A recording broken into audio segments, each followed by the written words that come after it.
please go ahead and scan. Hello. Thanks for joining us, everyone. You may have scanned outside as well. Okay. So we're here to talk about managing student conduct, appeals, and grievances. I'm sure this sounded like a really great topic for you, so we appreciate you joining us. We're going to navigate student conduct, grievance cases with confidence. My name is Angela Flowerday, and I'm joined by my colleague, Dr. Rosie Bateson. And we're here today because we both represent myself, Student Affairs, and Dr. Rosie, part of the Misconduct Committee. Our objectives for today are to provide you with awareness around those three areas, so conduct, appeals, grievances. We want to share some of the role that we believe you will play in managing those conduct cases and giving you some insight into those areas. Awareness of the judicial process for students, and then we'll share how we're closing the loop on the cases and ensuring due diligence. Basically, we're going to be reviewing the policy of student conduct, student grievance, and student appeals. So let's start with the first topic of student misconduct. So what's the first thing that comes to mind when we say misconduct for you? Just quickly, this will be a ChatGPT. Okay, good. Academic dishonesty. Anybody else? Anything non-academic? Behavior. Okay. So they're both academic and non-academic areas. So basically the policy is student conduct policy, but it's about the student having misconduct, being non-compliant to the policy. So basically it's when the student is failing to adhere to the conduct standards that we've set out and the responsibilities and expectations of the student. And this is all set in the policy and the Commission of Prohibited Conduct. So we're going to go through all that with you today, and we want this to be an interactive session. We'll take any questions that you may have. So there are two areas, academic misconduct, things like collusion, plagiarism, cheating, maybe using ChatGPT, although we learned how to use it earlier and our speaker did use it, so I took away from that.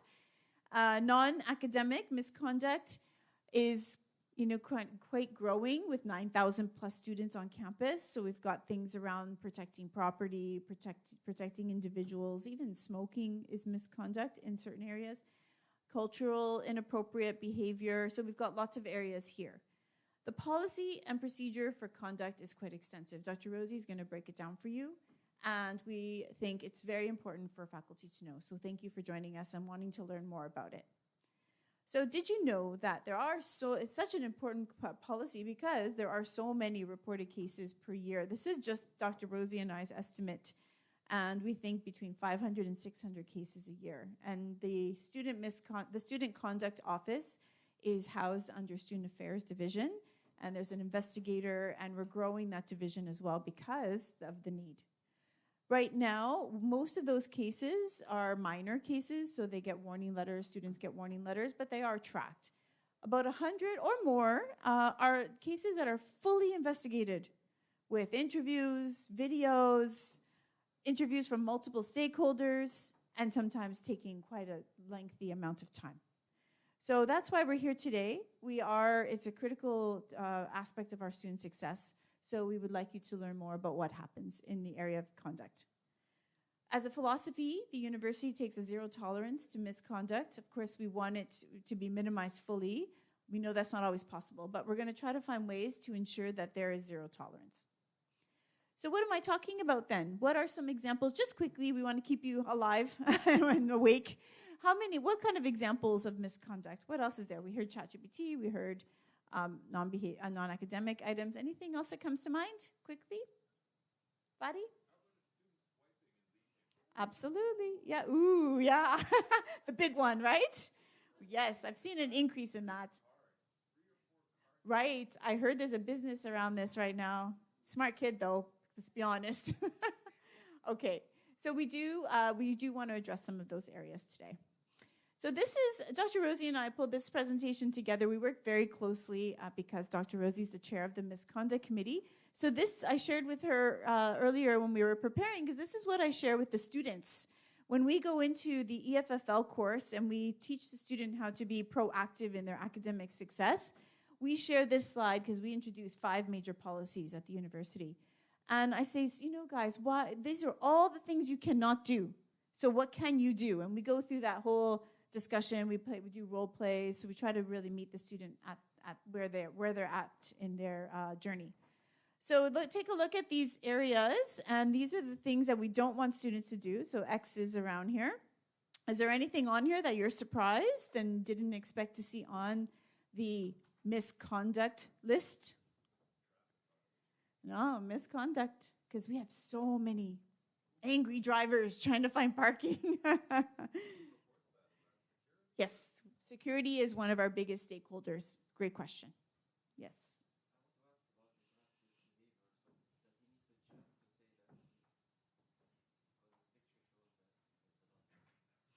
It can be anywhere. It can be in your classroom. It can be in the hallway. I often get a call, we need you downstairs to help us mitigate a situation. I don't pull them apart, but I tell them to go home and they're suspended for the day. Anything else on here that surprises you? The stalking happens, yeah. Yeah, a lot of the females will say this, that boy was staring at me, because culturally it's inappropriate to even have a longer look. So, of course, we're in a small city now, over 9,000 students, and even a lot more because there's non-students coming on campus to play sport, and we have a lot of issues around that, yes.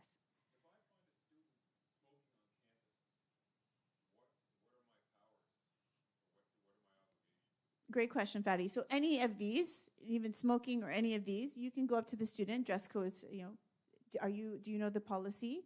I don't believe you're adhering to the policy. Smoking, they're supposed to smoke only in those cabins. So you can, as a friendly reminder, please go smoke in the cabin. If we catch you again, we will report it to security or immediately report it to security. And we're going to share the rest of the cycle with you now.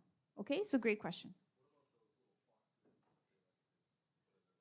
As long as they're not littering, but I don't, Dr. Rosie, I don't, the ones they stick in their gums, I don't think that's fine, right?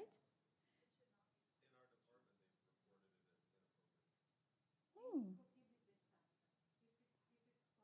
Hmm. That's it. I'm going to write that one down because I want to look further. Thank you for bringing that up. I love these sessions when I get to learn something from them as well.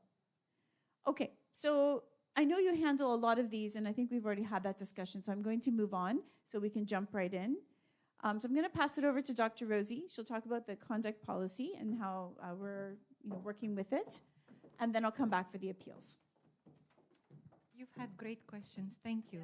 It's really heartening to hear you because we thought maybe it's a boring topic, but it's actually quite important for our community as we are now a very large community.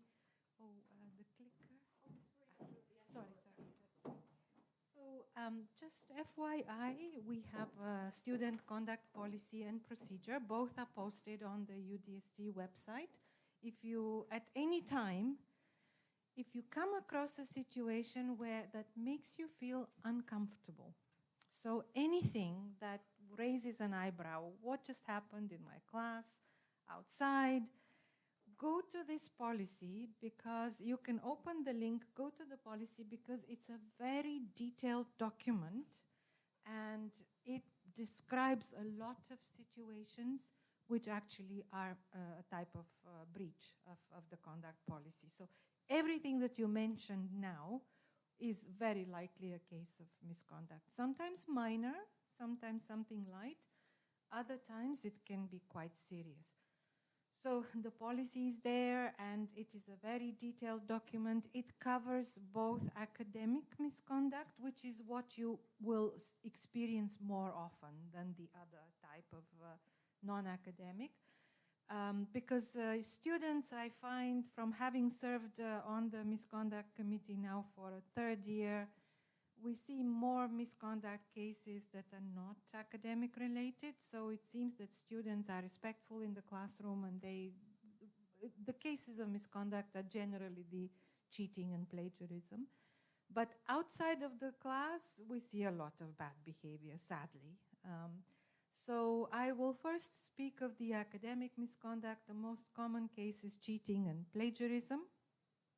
And this is just an example. I'm not going to read, but this is the level of detail of the policy. So as you see, it's very, very descriptive of the different types of situations you are likely to experience. cheating, plagiarism, collusion, course materials, theft, and damage to intellectual property, and alteration of university documents. Increasingly, we are seeing cases of this. So these are all well-described situations that we classify as academic misconduct. Then we have non-academic student behavior, and as I mentioned, we are now a large campus. Dr. Angela refers to it as a city, mini city. Sadly, in the atriums, in the parking lots, we also see some bad student behavior. Fights erupt quite frequently, and we actually have a clause in the procedure that when this happens, we can suspend students immediately on a temporary basis and send them home.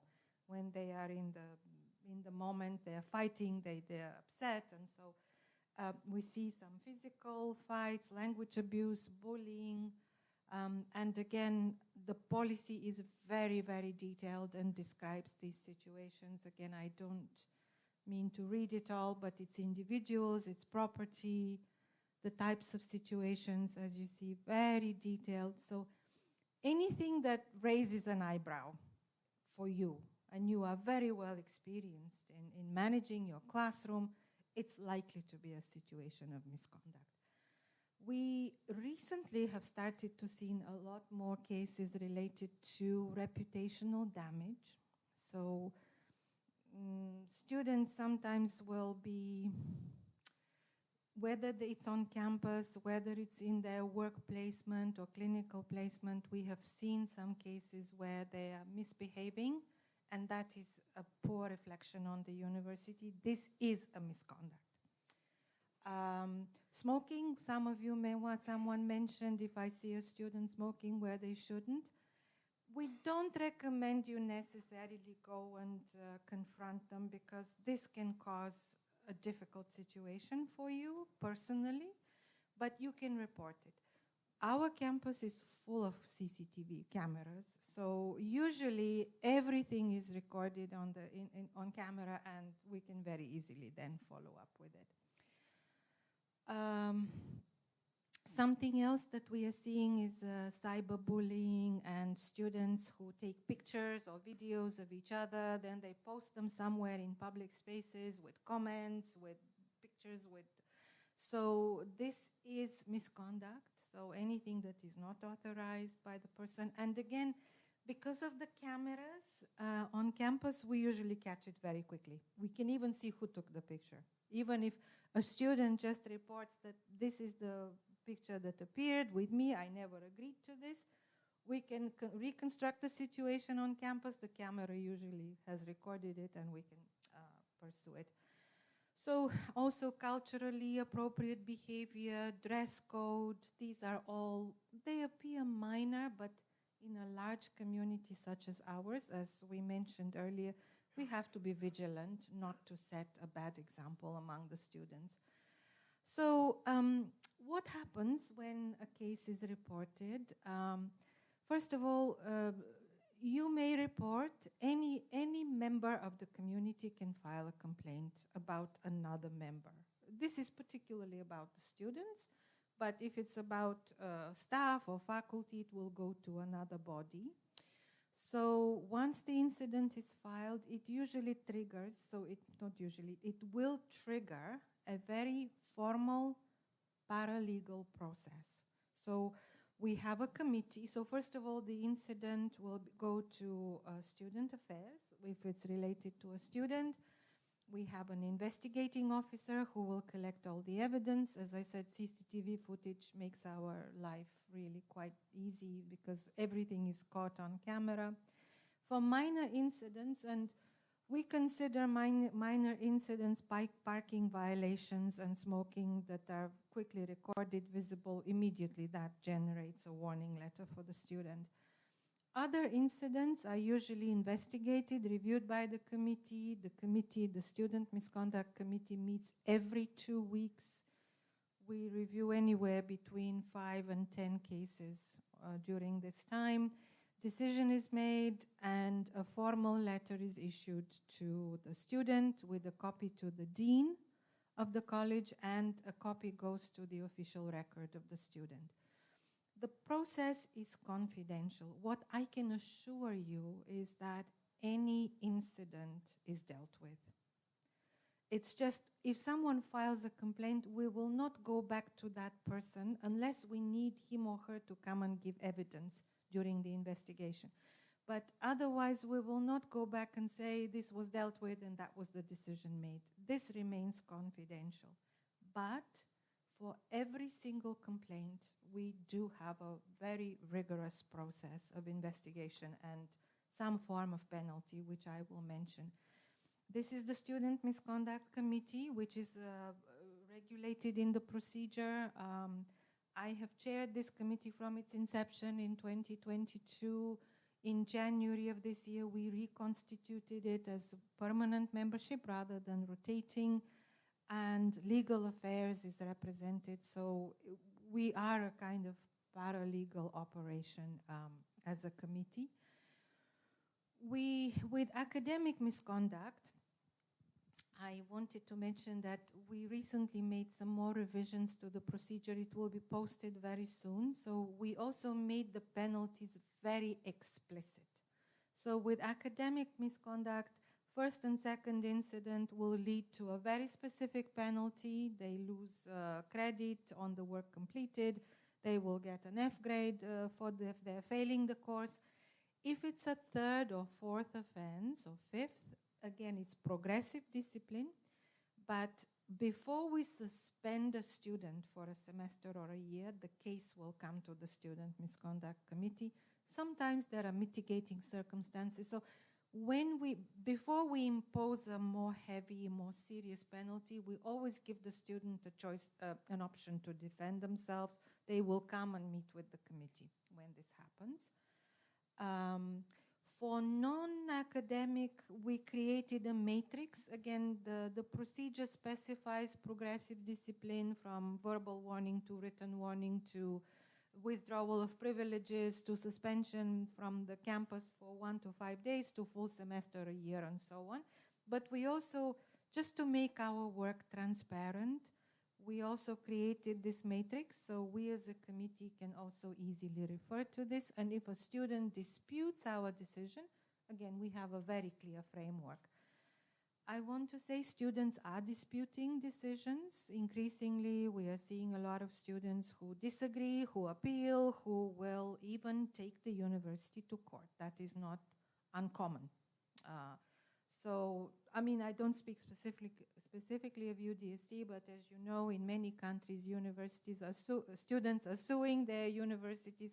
So this process has to be very clear, transparent, and very rigorous so that we can at any time defend the university's decision. These are, again, the type of penalties for different types of misconduct. And how to report it. There is the academic dishonesty incident report, and any member of the university community can file a complaint, can report a misconduct. Whether you choose to give the student, in the case of academic misconduct, whether you choose to file this report, the incident report, or give the student a second choice, the decision is yours. If you feel it was a genuine mistake the first time, you can give the student, again, it's a decision of the faculty. You know the students best. However, we do not tolerate, especially academic misconduct. So if the situation you see, this is repeated, the student is not serious, please file a report. Everything goes to the student record. And at some point, if it's repeated behavior, it will reach the misconduct committee. So this is our kind of summary of our work. I will hand back to Dr. Angela, who will take us to the next step related to what is the student's course of action if they receive a penalty from the related to misconduct. Thank you so much for listening. And if you're making a decision, thank you, about a student and filing a student conduct. Sometimes it might be where they need a referral to counseling or accessibility. That might be an option. I think a lot of you in this room, you're very proactive instructors and are using the referral system in Navigate or emailing counseling or accessibility. So you can speak with the student, take it as a learning opportunity, and decide what might be the best approach depending on the situation. So one of the initiatives that Student Affairs is doing is trying to mitigate misconduct, and we're using proactive campaigns. And we're sharing these with you. If you're reading the Faculty Advisor newsletter, we share these as we post them. Students are receiving these by email, which is very official, the VPSA email, as well as we have taken over your front page of your D2L and have posted everything about Student Affairs. And so we are using that platform as well because we know the students are there. So we've taken the policy and we've made it student-friendly-ish, but we still want it to be very, formal. So these are some of the campaigns we're doing to tell students, please respect the rules, behave in an appropriate manner, and avoid the consequences that you've just heard about. So these are just some of the examples of some of our proactive campaigns that we didn't have last year. We're hoping that they, result in some mitigating some of our misconduct cases. These are our newest ones. Somebody mentioned earlier the misuse of student ID. I think I'm going to revise this one and make it a bit more student-friendly because I'm not sure they'd even read this. So I think we're going to use these to really target the student, speak their language, literally, what can we say to them so they avoid giving their card to their friends. So if you have those cases, those are misconduct, and we need to know about them. Precedent setting as well. So you can use the conduct email. If you want to talk about it first, your Student Affairs Division is there to support you to make decisions that are student-friendly, that are student-appropriate. So please do use the resources available. Speak with your head of department, speak with your assistant deans of Student Affairs. So as faculty, let's summarize the student conduct, misconduct policy. These are some of the ways that you can be proactive yourself in your classrooms, in your colleges. Obviously, reinforce the policies. I remember when I was teaching, I would always remind the students, there's lots of policies. Please know them. Do they read them? I have no idea. If I go back in the classroom now after this experience, I'd probably go through the student conduct policy in a bit of detail that first day. My recommendation, having experienced it on this end. I would put some reference to the policies in your syllabi, if you can, your syllabus. Role model, obviously, appropriate behavior, which I'm sure you do. And refer to Student Affairs. If you ever have a concern, especially new faculty, I see some new faces in here, please reach out and we will guide you on the policies because we are working very closely with them and are very familiar with them. And then use your Student Affairs Division to flag any concerns because maybe it's a counseling issue. Maybe it's an accessibility challenge. Maybe it's a support they need, they're just not performing well, and we can provide them some other support. We might be able to mitigate it in another way. So just know we are there to support the student journey and, of course, your faculty journey. So now let's end the conduct discussion because I know our time is going to run up and run out of time, and it's your weekend, so we're going to talk about appeals. So before we move on to the student voice, any questions on conduct that we can answer for you? Yes.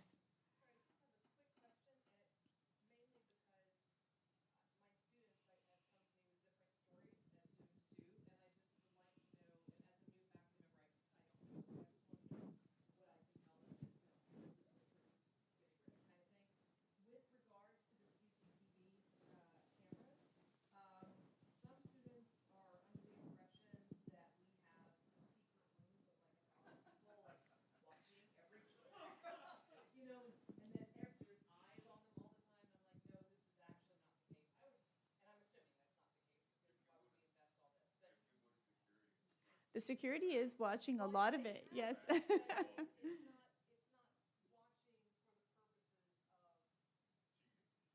No, not watching for the purposes of cheating, no. They're watching the hallways, the corridors for safety, anyone falling, anyone having a medical condition. Yeah, so not every single classroom, no. Not 24/7, no.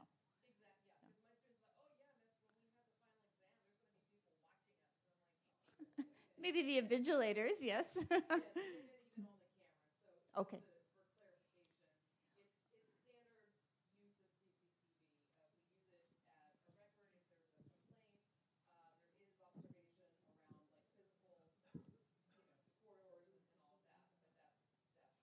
we rely on the CCT footage. I'm not sure if Dr. Rosie wants to respond to that, but we use it. And even some faculty, you have the right to, one of the things you can do is document exactly when the contact happened or the issue so that you can go back and maybe request some of the footage so you can review if there was an incident of cheating, if you're not quite sure before you, and that would be a part of the investigation though. Okay, so that would be. So I noticed That's a very good question, and I think security watches randomly because sometimes there are medical situations. Students with, not just students, anyone may faint, so it's randomly monitored, but it's not like someone is sitting watching. However, it is recorded. So if there is a reported incident, we will ask for the recording and then it will be watched. And so if there was an incident, there are multiple cameras, we can cross-reference. I mentioned cases where someone reported that someone took pictures of them and posted them. So based on the picture, we could reconstruct the entire space from different angles of the camera, and we saw who took the picture.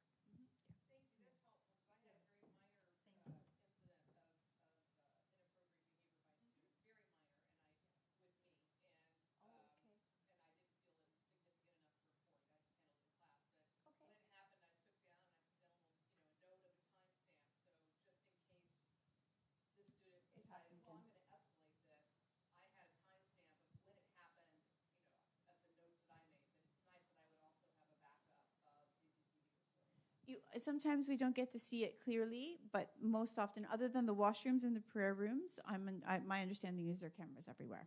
Okay, thank you for that. And thank you for taking the documentation, very important. Fadi.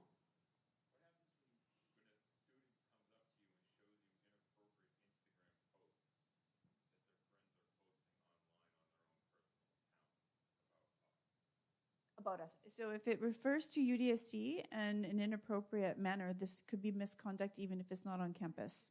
So can you send it to student conduct, please? Yes. Dr. Juliet. Good, Hella.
So this is the students tapping their own card or other students' cards? Both, yeah. So we addressed this previously. You're right. There's an approach where you're proactive and you deal with it in your classroom and you mitigate it by taking attendance in the middle. We were going to do that today. For those of you that tapped and then left, we were going to take attendance. But we said, no, we better not. But then there's also reporting it to misconduct. And Dr. Rosie pointed this out. We had the exact same question at 1:15, 1:30. We suggested that if it's a pattern of behavior, so if you see it twice, 3 times, then it's misconduct. You know, the first time, maybe it's a teaching moment, and you address it that way. Because obviously, we would have hundreds and hundreds of cases.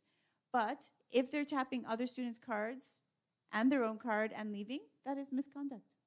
So I will take your feedback back. I'm going to discuss it with Dr. Rosie. We'll take it to the president, and we'll discuss it further. They're very well aware of the situation, but I do believe it is getting worse. So thank you for that feedback.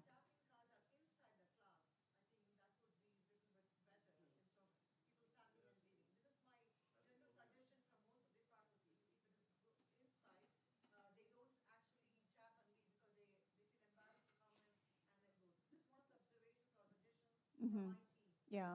I like your other suggestion earlier if you want. So we are taking note of this feedback. We heard this. For you as faculty, you are right. It's now a student responsibility. Your task is to focus on the students who are in the classroom, who are there on time, and to teach and to interact with them. So for students who now are misusing, even if we put it inside, they'll still come up with some way to cheat. So what I wanted to say is that we are taking note of this. This is now a situation that we have to think how to handle. We were aware when the decision was made to put the tap outside, this whole mechanism, we were aware that some students will do exactly this. And ultimately, yes, they may skip a lot of classes, they won't get an AF, but they will likely fail the exam. So it'll still catch up with them, this whole misconduct. But we will raise it for any further, and I think there will be also more campaigns for students saying we're aware you are doing this, and continuously try to educate them.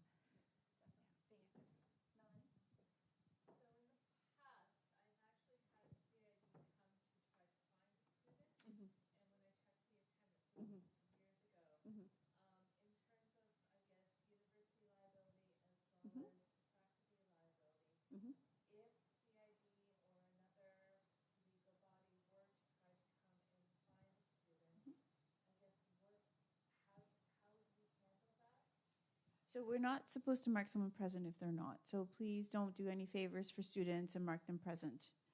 I'm not, this is outside my scope. I'm giving you advice that really should come from your deans, and I think they would give you the same advice.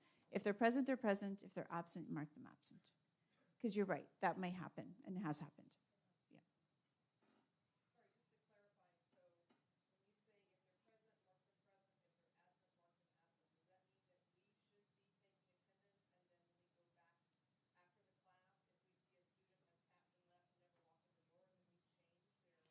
Again, it's outside my scope, but that's best practice. I mean, there's a few heads in here. I say you bring this back to your heads of departments and have these discussions as best practice in your colleges, but it's a classroom management. How do you want to manage your attendance? Some faculty, it doesn't matter to them, and others take it very seriously. But the students are catching on. Oh, you don't have to go to that class, they don't take attendance. So this, again, is an academic scope, and Dr. Juliet has brought something very forward. We meet with the Assistant Deans of Student Affairs on a weekly basis. We have these kinds of conversations to provide consistency around our colleges as well. Students hear about, oh, my friend got an AF grade, but I didn't, and I have 15%, and they have 17%. You hear all those conversations? So we're trying to become, Dr. Thar's here, and she'll probably be shaking her head, because we're having these conversations to make sure that we're aligned. So I don't want to overstep my scope, but I would say the best practice, if you know that student is not in class, they should be absent.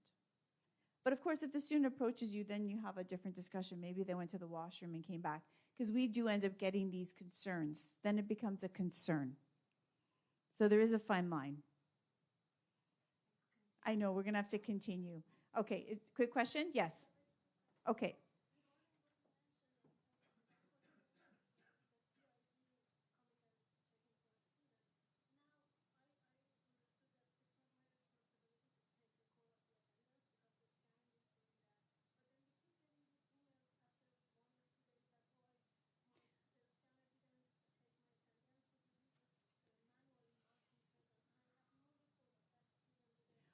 Just don't manually mark them present if they ask you. Obviously, if they're taking their own accountability for marking themselves present, that's not your responsibility. Yeah. Great, good question. Thank you for clarifying that. Okay, we're going to jump right into appeals because we only have about 5 minutes. So you saw this cycle here of misconduct, right? The incident, and then we've made a decision about the student, about their misconduct. Now we're going to enter the world of student appeals. I'm going to make this very quick. There is a judicial process. The student deserves a right to be heard, especially if there is a human error or some type of error that impacts them. So the next policy, which is important for you to know it exists, is called the Student Appeals Policy. It's there to recognize and protect the student rights. So if you ever have a student that says that's not fair, refer them to the appeals policy. As maybe they have an appeal. Not for everything, but they may be able to appeal whatever decision was made, or if they have an issue. So these are appeals that can be done about certain university decisions. It ensures an institution-wide fairness process that's fair. So let's take a look at when a student can appeal. These are the two main areas that students can appeal: if they've been academically dismissed and if they've been given a decision or a sanction from the student misconduct related to that results in a suspension or expulsion from university. Okay, they can appeal that decision, share why they believe that decision was not fair or correct. When we come together as a student appeals committee, which I'll share what that looks like in a moment, these are the criteria we look through. We look at, was there any factual errors? Were there any procedural errors? Was it considered from start to finish? And we review the same process the misconduct committee goes through. We do it again. And we make sure that there wasn't something missed. Maybe, you never know. There's many people on that committee, but there could be some errors that were made. If there's any new documentation that was not submitted prior that we need to review, and if the decision was not made fairly and it was unduly harsh. And one of the things Dr. Rosie showed you was a matrix. That matrix really helps us to mitigate that. We often don't have to deal with this because we have a very strict requirements in order to decide what the sanction is. So when a misconduct committee comes together, we're looking for this. We're not starting really from scratch. We're reviewing the case. We meet with the student or students, and then we review it to see, is there a procedural, factual error? Is there anything else we need to think about that we didn't know before? And is that really a fair decision? So this is the cycle. Misconduct committee makes a decision. We come together as a committee. We don't meet every 2 weeks like the misconduct. We meet as needed. A student sends an appeal. There's a quick decision. Come together tomorrow. We spend a couple hours together, maybe 2 days, a couple hours. And then we look at all the evidence. We meet the student immediately. We get this done within a time frame. It's very strict. And we make a decision. The decision's not just to overturn. Okay, overturn that decision. Absolutely not. It is to decide to uphold it, overturn it, or modify it. We've often modified it. So we've upheld it or modified it in some way. The student then, hopefully, inshallah, they're satisfied. If not, they do have one level of appeal in addition to that, which is to the president. So they can appeal it one last time. Then it's final. A final decision is made, and the case is closed and documented and recorded. Okay, so that's the appeals process. This is the appeals committee for non-academic related behavior misconduct. I'm the chair of that committee, so I try to keep an arm's length from the misconduct issues because then they might appeal their decision. And then we're represented by the university, including legal, which is similar to the misconduct committee. And academic appeals committee, Dr. Rashid, the VPA, is the chair of that committee, and we look at anyone academically dismissed from that committee. I'm going to really jump into the last section, which is because I apologize, I don't want to take up any more time of your weekend, the student grievance. So last but not least, students often have concerns or grievance. Concerns are things like the cafeteria food is not very good, there's no parking on campus, I want to smoke wherever I want to smoke, those types of concerns. And grievances are a little bit more formal, and they might be like, this rule was broken, or there's something more specific to a institution-wide policy or governance. So we have a strict policy on how to deal with a grievance. This is a fairly new policy that's recently been approved.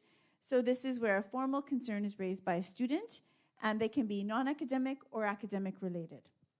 So what I want to do is just share with you that we have this now. It's not on the website yet, but it will be posted very shortly. It's recently approved by the Board of Trustees. And this allows students to have a fair process. And what I really like about it, it has a lot of structure. So it records the concern. It allows us to review it, have the stakeholders respond to the concern, have a satisfactory result, inshallah. And if not, we have a grievance committee that supports it. So I didn't want to show you this when I was speaking, but it's a lot of information on here. When the policy is posted, I'll share it with you as faculty advisors through our faculty advisor newsletter, and then you can look at it so you're more familiar with it. But what I want you to take away is that if you have a student that comes up to you, sir, miss, I have a concern, you can share the following email with them, and they can share their concern with the following unit, which is under student affairs, and we take them very seriously, where the stakeholder is contacted regarding the concern, and we require within a certain deadline a response. And if there is no response, we follow up until it's satisfactory result. And if not, we have a grievance committee that will respond accordingly, similar to our misconduct committee and our appeals committee. This is a fairly new process. We're still working through all of the little gaps.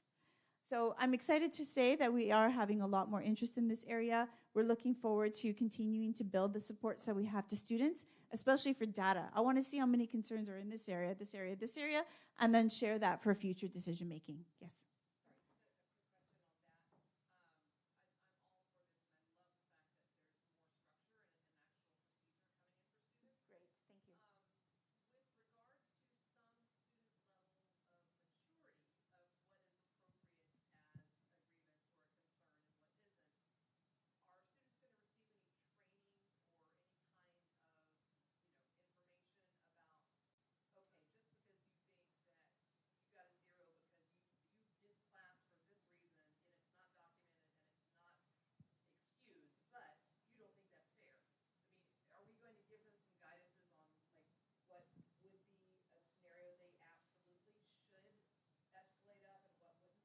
Yes, we're not going to encourage those types of concerns. Those would be within the instructor first, like a triage approach. Instructor, head of department, leaving that within this college scope.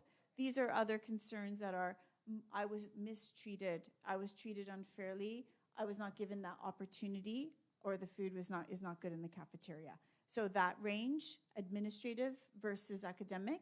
Of course, if a student feels they have an academic issue that they want to bring to us, I will advise them to go to the college for that triage approach. But if there's something I believe they need advocacy around, then I would add it as a grievance. Okay. We'll have more awareness on it. The procedures are going to the next academic council in a week. That's how new it is. And so I might actually just review it with this in mind and make sure that we've covered that as well. That's how fresh it is. But the policy is approved. Thank you for that. Maybe we'll get a little focus group together and we can just make sure that it is clear. And then obviously with the next biannual review, we can add more detail. 100%. Well, I know it's the weekend, so I don't want to keep anyone else. If you have questions, please come up and see myself and Dr. Rosie. So on behalf of Dr. Rosie and myself, thank you very, very much. We really appreciate your interest in this area, and we're here to support you. So come see Student Affairs, College of Gen Ed. Thank you very much, everyone. Have a great weekend. Oh, we need the tap? Okay, I'll put the registration code back on. We're like the students. Yes. We should mark who's absent. There you go. Thank you very much, everyone. Great to see you. Have a great weekend. Hi, how are you? I saw your blazer earlier. I wanted to tell you how beautiful it is.